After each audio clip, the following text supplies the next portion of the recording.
Hey YouTube, welcome back to Universe X, and today we are actually going on with a deck profile by the man, the legend, the homie and friend, Chris from TCGMetalZ. He just actually topped a web regional with Dark Broly, and it's not actually the same build that you've been seeing going around, and that's one of the cooler things here.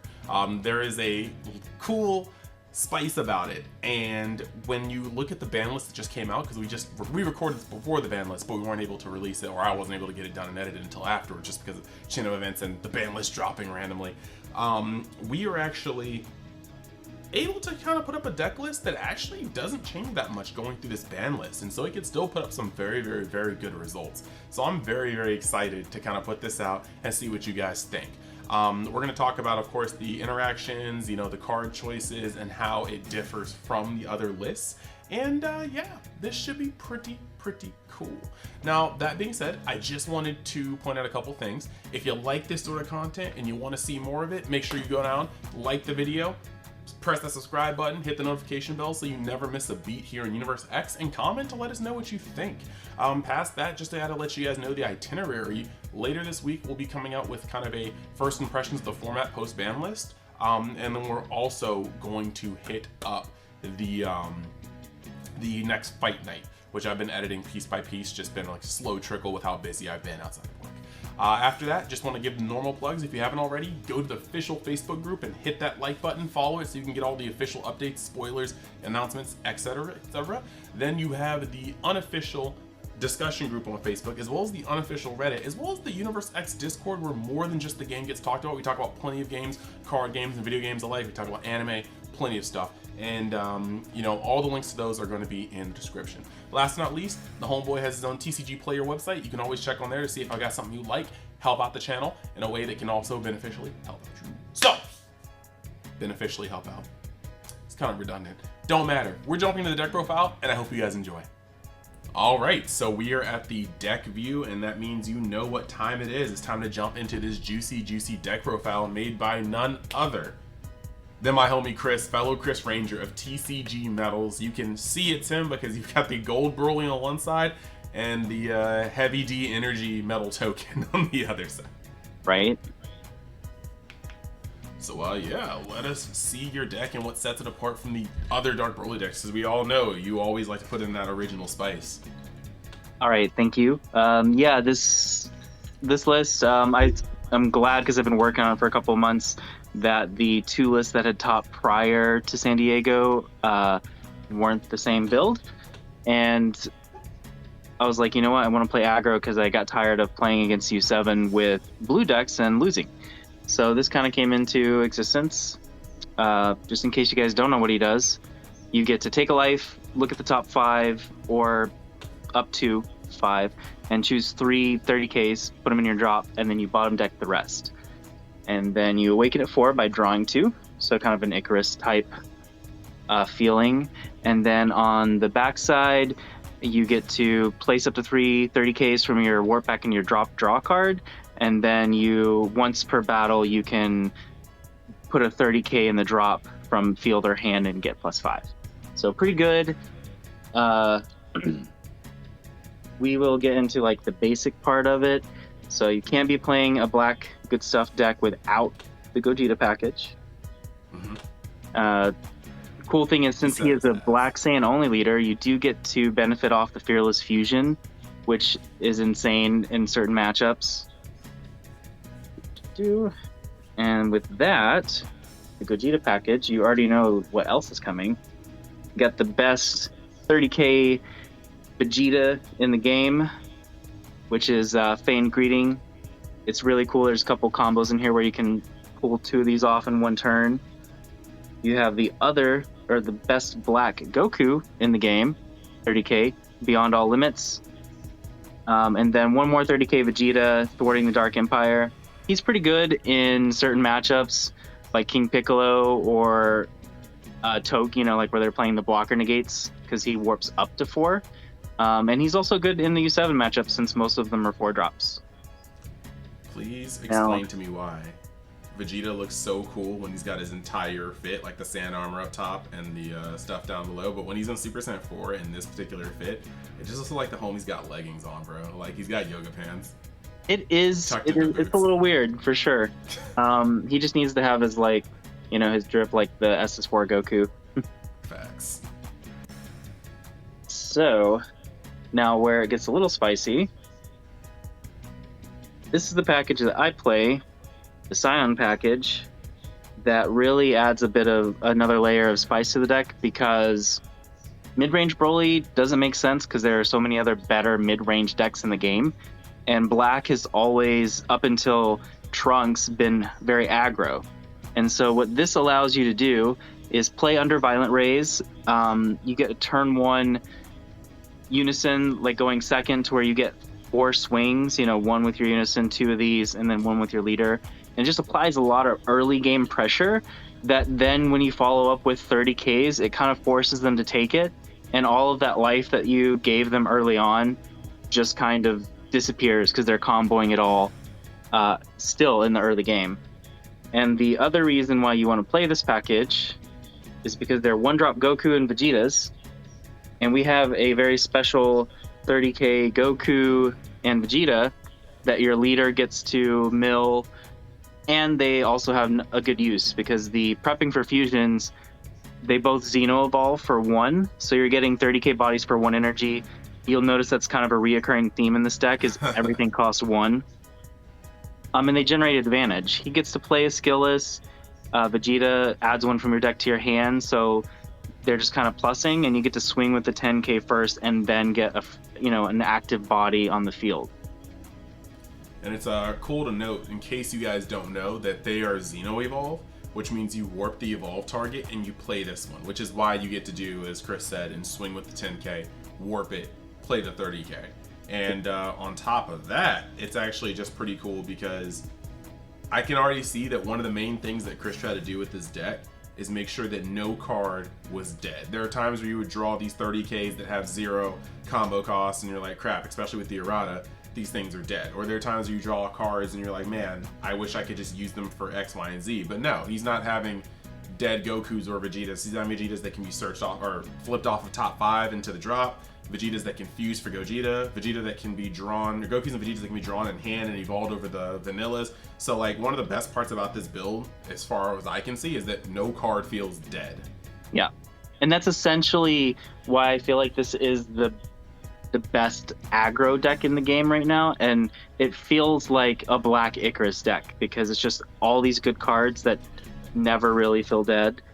And the reason why you would want to play Dark Broly over any other Black leader is because of the Dark Brolys that only work with that leader. So they errated him to all be 1 energy, but as you just heard earlier, this deck is all about playing 1-drop 30Ks. And hey, I mean, I feel that that's worth it.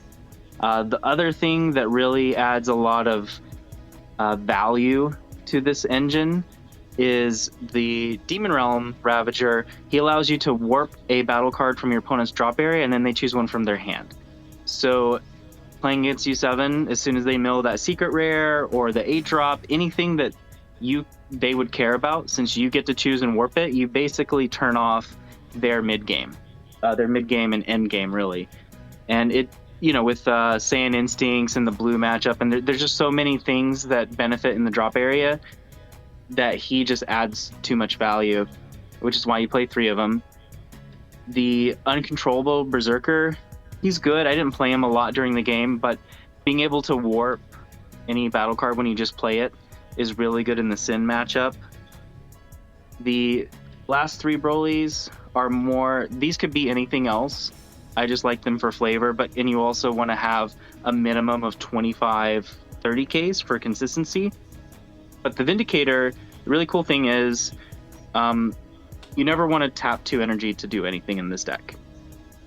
So what he allows you to do is to tap 1 for him, you get a swing, and then you get to tap another energy and get another 30k that takes a life and then gets another swing. So really it's like 2 energy for 3 damage, and so it adds a little bit more value. There are some mid-range games where you'll have one of these on the field, and since they have unique, you just want to get rid of that unique. So like they do have their place in the deck, but if you're really tight on space and you want to put some other spice in there, these could easily come out. Yeah, it's like being a previous DBro main, it's kind of wild because Ravager, the one that removes from the drop and then they have to remove a card from hand or warp a card from hand, that one is the one that just gets the most kind of mileage in general, because it's good in the beginning of the game where your hands are low and you have to make a tough choice, but it's also really good in the simplified game states where you guys are both low on hand, you know, things are crucial, every bit of combo power is crucial, and you're swinging with 30k, so they have to negate you or they have to drop multiple cards, and when you start warping cards from their hand, you're applying even more pressure. Chris was saying that the Uncontrollable Berserker just kind of felt like, you know, he didn't use it that much in the tournament, but the thing about spot removal is always kind of useless until you need it. So like you never know, you don't want to have it, you don't want to like take it out of your deck, because when you need it and you're like, wow, I'm really the dummy that came in here without Uncontrollable Berserkers, aren't I? Like, you don't want to be in that point. And then the red Broly is in a very weird position right now because against some of the top decks at the moment, I don't think there's a reason to like feel like it's like one of the greatest cards in existence. But the moment you go up against a deck like Black Hatch, like Soul Striker, any deck that puts themselves in a position where they won't be able to remove all 3 of the cards, you almost assuredly can crit them down to 3 with this card. It's like, oh, you play a lot of unisons, but you don't really stick a lot of battle cards? Bet. Dark Broly, like Unbridled Destruction, crit a card, and I'm swinging again. So he has like uses, but I will say, while I am a ride or die fan of Vindicator, I do like him more when you can use Ball, and Ball's kind of just not the move right now because of how many zero combos it introduces to a deck that can't effectively combo with them anymore. But it's like he's a good overwhelm, and then you can use either one of his effects to either, like, you know, go 6 back into your grave or your drop, or go into Unbridled. But I feel like he's best when you ball him out and force your opponent to deal with him, because he's almost a lightning rod. It's like, do you want to go out of your way to remove this 30k, or am I going to pay 1 energy for the rest of the game to put 6 cards back into my drop zone, effectively making another Overwhelm or another Broly body? So it's like, I definitely can see the merit of him being a tech, and I definitely agree with Chris. In this build, you could take him out for literally anything you want to put in spicy as long as you maintain your ratios. But I definitely feel like he's a card that kind of eats more off of staying on the field via Ball than to be Overwhelmed. I wish he had Darker Overwhelm, basically. Totally, yeah, I completely agree with that. And I'll... Oh, you cut out a little bit. Sorry, I'm back. Can you hear me? Okay, yes. Cool. So I'll just go over the staples really quick, just so we can get those out, and then I'll show you kind of like the spice and the combos. So obvious... for the Vegeta Super combo, you're always self-awakening at 4, and every Dark Broly player at 4 life is going to have at least 2 of these in hand. So he's just the best option. And then you're going to play 2 of Support of the Dark Empire. Some like good players will try to not attack you certain turns to make sure you're at 5 going into their turn 4. And so this really helps with that, you know, when they're trying to like clear your board, of making sure you hit 4 on your turn 3. And it's good because you get to play the metal token, so it's worth it. Yep, if they feel like they have the damage, they will stop you on 6, making sure that your self-awakening only takes you down to 5, and you do not want to be caught in that place. Exactly. 2 Super Kamehameha, this card is amazing. You side more because aside from it just crushing a lot of yellow cards in the blue matchup, since you stick on the board a lot, that Vegeta that bottom decks to is really popular, and he doesn't have deflect. So like this gets around it and really punishes them for tapping 3 for anything. And it just helps. It helps when you're pushing in for a game if people still play the Topo-S cards. And then 1 Champa and 1 of the Pan Secret Rare. They're pretty self-explanatory. A free 40k, and then all of your cards that are 30k become 40k double strike. It's just helps you close out games. So they're actually dating. You play them together all the time. Exactly.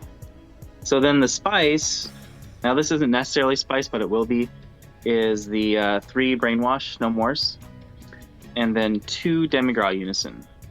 So really cool thing about, and the reason why I put these two together is if you talk to anyone about Brainwash No More, they're like, I never overwhelm it. I only use it for the activate battle. While that's a really good effect, there's a few combos in here with Demigra that on turn 1 and turn 2, you can play Demigra, overwhelm for this, and actually put the 3 back, and then get Wormhole, put 3 back with him, and overwhelm twice. So if you don't see your Unison package and you still want to apply a lot of aggression, this really puts in a lot of work early game. The other really good thing about this Unison and what he does, that finishes the deck, by the way, at 52 cards. What the Demigra Unison really lets you do is also have this hidden hand control element to it. If you can move the cards a little bit more towards the center, they're kind of like off screen. I apologize. There we go. No, you're good. You're good. So another thing that this engine really does is have like a soft hand control aspect to it, where you can use Demigra, overwhelm, rip a card out of their hand, put 3 back with your leader, put 3 back with Demigra, overwhelm again, rip another card, tap 1. You know what I mean? Like you sequence it a different way, right? You would play Ravager first and then do the double overwhelm.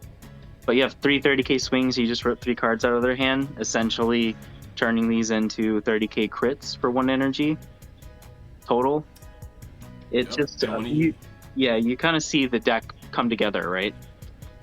Yeah, and when you say hand control, for people that haven't played this game for a long time, or haven't necessarily played this build of Dark Broly, this game can have a lot of swings of advantage. You have Ruberians that rip 2 cards from hand. You have cards that swing and do double, triple strike.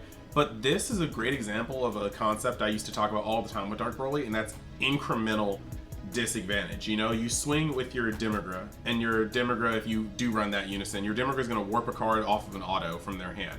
But then they either have to drop a combo, or drop a counter, and that's another card, or if it's a Violent Rage, that's 2 cards, making a 3-card neg from the hand. Or they have to combo, and on a 15k leader, that's a super combo plus 2 cards, or 2 super combos, or like 4 cards to get out of these 30k swings. And so when you start adding hand control or hand destruction to it, even though these are only like -1s from their hand, if you Ravager and they drop a card and you swing and they counter out of it, that's 2 cards. But then you feign greeting and they drop a 3rd card and you swing with it, and now, oops, I don't have any more counters, I need to combo out of this, a super combo and 2 5ks. You have used 2 cards to get rid of 7 cards out of your opponent's hand. And then you play another feign greeting and you drop an 8th card and then swing with it and see what they do next. It's a very, very solid form of pressure, because hand control comes in 2 different formats, either by effect or through pressure. Pressure is hand control. Your opponent has to drop cards to stay alive. So it's a really good concept that's happening with this deck, and Chris is taking advantage of it in a major way. Exactly. And then the one other thing about the deck I want to talk about before we hop into the side is the importance of this Unison, aside from adding aggro to the deck. One of the biggest weaknesses of Dark Broly, in my opinion, is so without the RNG of milling like important cards like your secret, instead he bottom decks those important cards. So everything that is not a 30k gets bottom decked. And you don't really have a consistent way to shuffle. And a lot of the builds alleviated that by playing the Kidku engine. But this allows you to now shuffle your deck, as well as putting 3 bodies on the board for minimal energy investment that further facilitate other advantage in the deck. Especially because going second, you get to put 4 swings on the board. You dump 3 ideally with your leader, he gets you 4, and now on their turn, if they clear your 10Ks, which happened almost every game I played at San Diego, you have exactly 6 cards in your deck. So now you can start your turn 2 with a free overwhelm without even having to rely on your leader to mill. And it just felt really good. Like I ended up going 6-2 in the event. Should have been 7-1, but you know what? RNG happens. But it was an amazing build. It played so well. Like, I didn't have a single matchup where I was like, man, I don't want to play against this all day. Mm-hmm. So I'll show you kind of what the side deck does to help this. There are a few cards that you side in a lot of your matchups. So the Demigraw, he's not good enough in the main because, again, everything in the deck plays for 1 energy. So as soon as you have the option of play anything for 2, it always seems worse. But in a blue matchup where they're going to try to stall you and he can sit on the board, he's just really good because he also adds to that hand control aspect I'd mentioned earlier. And he's a lot harder to get rid of in blue. That's the only time you ever side him in. Supreme Kai of Time came in a lot of my matches today. She's really good versus King Piccolo and other aggro-centric strategies, especially because you're always going to have 5 in your warp, so even if you're not playing against black, she's generally live. No other reason, but she came in a lot at the event. And she looks absolutely gorgeous. She's one of the best secret SPRs that's been in the game, in my opinion. Totally beautiful. Petrification always came in just for the thwarting, because anytime you can stop their thwarting from warping your board, you have more 30Ks to swing in their face on your next turn. I normally actually only in the event I only ever sided 1, because the thing about Dark Broly is you get rid of all of the 30Ks, and all that's left in your deck is good black cards. And since you draw so much, you always see everything. Then we played 3 Dark Power Black Mask Saiyans. I only had this for the Yellow Trunks matchup just for extra hate, but that game's essentially unwinnable for them anyway. So it was just more of kind of just for the salt. I never sided it in. I think this card should get banned just because it's like the last of the silver bullets, kind of limits game design, but we'll see. It's really weird because like the card is so powerful in terms of like what it does, but it's also like one of the most answerable cards in all of existence. Like if you ever get caught lacking by a Black Mass Sand, 9 times out of 10, it's because you didn't main or side any outs to the BMS. True. But it sucks to have to pay a tax. Like nobody wanted to play the Cell Surge tax. Like, oh, let me just put these 3 Deborahs and a couple other cards in my deck just because Cell Surge exists. Like that's the way, depending on how your deck is built. Like if you play Toa next set and it makes tokens, you have to have BMS tax. You just can't afford not to. Exactly. The SS Bardock Tenacious, I never sided in, but it is really good in the King Piccolo matchup, just in case they are able to survive past their turn 2. So it's good. Good card. 2 Protector Spoiler people. alert, Testing the Ops will probably allow them to get there. So. Right, exactly. Yeah, Protector of the People, I never sided it in, but it had the same logic of why you would play it. You can if there's anything else you prefer, like Koitsukai or whatever, it would probably be better than that. And then these 2 actually came in most games. The 4th Mask Saiyan, because when you want to, like if you're playing against green King Cold, for example, your Unison package isn't as sticky, and so you can rely more on your Demigraw package, and that's why you want the 4th one of this. Or if you're playing against U7, it's good to side it in just to kind of always have 2 of them in hand when they go to swing in with triple strikes and double strikes. Super Kamehameha, I mentioned earlier, it's just really good in blue, yellow, red matchups. So yeah, 2 things I wanted to point out. If you can put Bardock back on the screen. 1, for anybody out there that's struggling with your Gogeta Zeno matchups, Protector of the People is probably one of the better counters you can have, because some of their cards get fatter the more counters you play. And so it's just good to be able to play 1 counter discard and let them have to work towards it, because after a couple of attacks, chances are like they're not trying to swing through you anymore. The second part is a little more frivolous. Whoever decided that as ripped as Bardock is, like from the back, you can see his triceps at rest, bro. His like shoulders, his delts, look at his back muscles. And then they drew this like super unimposing squiggly line for his cheeks, dog. Like dude does no glute work. Man has mad quads and hamstrings, no glutes. I just have to point this out. I don't know who drew this. What did you do to the boy? I'm kind of upset that you mentioned that, because now I'm gonna look at this butt every time I play this card now. Thanks. So, no problem. That's what I'm here for. So yeah, that's the list, and I played pretty much all meta the whole tournament, and lost to King Piccolo and U7. U7 was unfortunate. They both went to game 3, very close, down to the wire. U7 game 3, they had 4 violent rays and saw them every turn. Turn 2, 3, 4, and 5, so I just couldn't kill them. And then King Piccolo misplayed, and then game 3, I didn't pile shuffle because we didn't have long, and so I whiff milled turn 1 and 2, putting all 4 of my unisons turn 1 at the bottom of my deck, and then 3 of my super combos turn 2. So it was kind of unwinnable at that point. But aside from that, if you pile shuffle every time because the deck stacks a lot, I think this is probably one of the most oppressive decks I've played, at least in the last 2.5 years. So Man's give it a try. Trip to Spain without the S. No, I like it. Yeah, I would love to shout out also our team, DBS Deck Planet / TCGMetalZ, because playing against nothing but U7 for 2 or 3 weeks straight motivated me to build this deck and this engine. And so shout out to Barrier, who topped with U7, and my buddy Josh for testing with me pretty much every day. And shout out Josh who? Josh Rivera Grau. He's another Hawaii buddy. He also he was playing Yellow Trunks, and I beat him so many times that he gave up on Yellow Trunks and took Dark Broly to the event.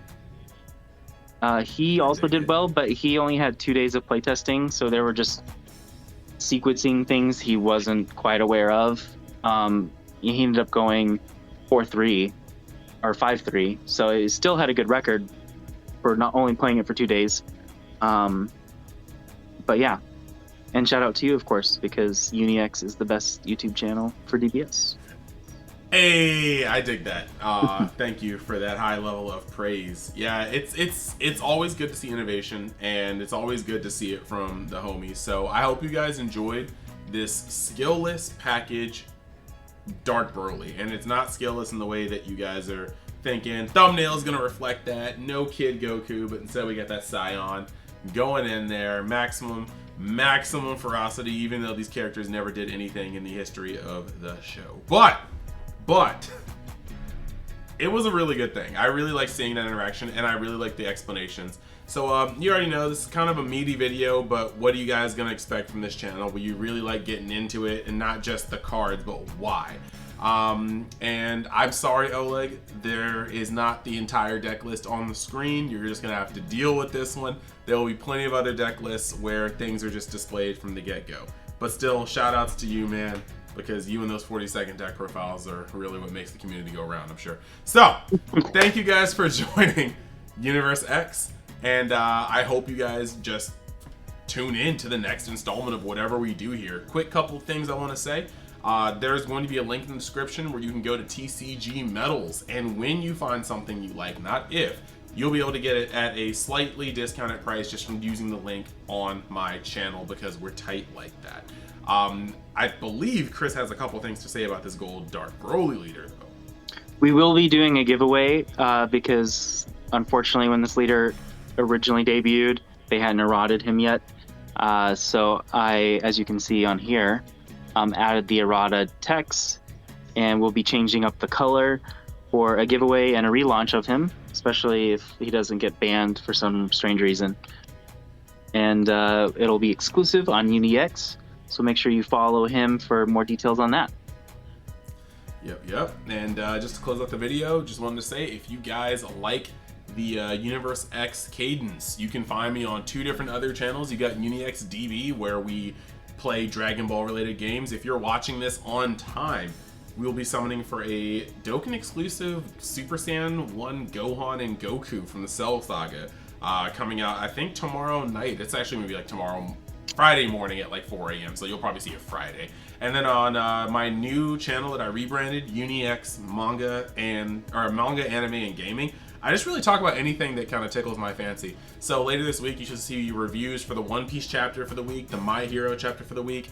We're getting some pre-anniversary stuff for My Hero Ultra Impact. We just really, if it's got to do with weeb stuff, I'm gonna be all over it. So yeah, just check me out on those channels. They'll be in the description too, along with the link to TCGMetalZ. And for real, thanks for watching, and I hope you guys enjoyed. Aloha.